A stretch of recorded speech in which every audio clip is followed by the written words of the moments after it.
Nah, mana yang tali Tuhan? Nah, tali Tuhan itu Bapak Ibu berzahir dan berbatin. Tali Tuhan secara syariat itu maknanya silaturahim. Tali Tuhan secara makna hakikat kulimah la ilaha illallah. Itu yang tali Tuhan itu. Nah, mana yang tali Tuhan la ilaha illallah itu yang ada pada diri Bapak Ibu? Nih yang turun naik ini. Hu Allah.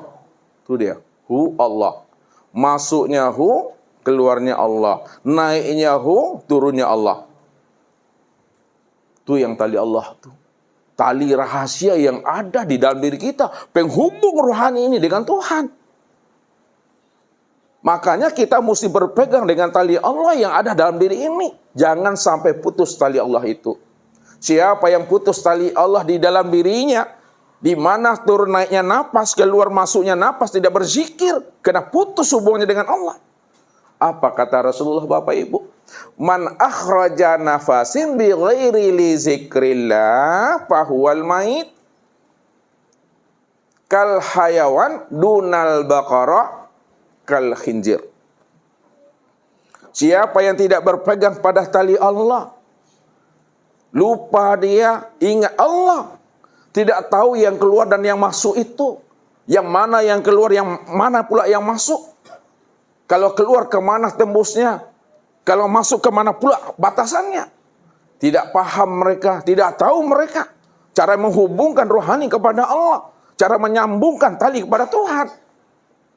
Maka mereka itu kata Rasul, sudah sama seperti bangkai. Tapi bangkainya kata Rasul adalah bangkai hewan. Namun bangkai hewan itu bukanlah sapi Bapak Ibu, akan tetapi adalah babi.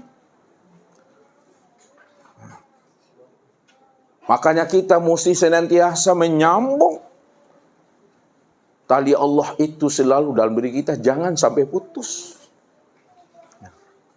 Makanya Syekh Junaid Bapak Ibu khawatir dia jangan-jangan nanti terputus tali Allah di dalam dirinya.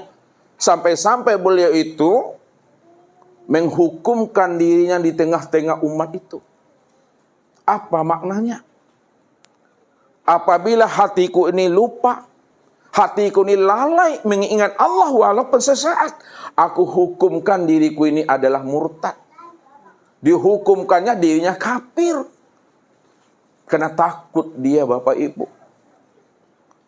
Sebab kalau lupa kita kepada Allah, itu terputus tali Allah. Ketika itu kata Rasul, mereka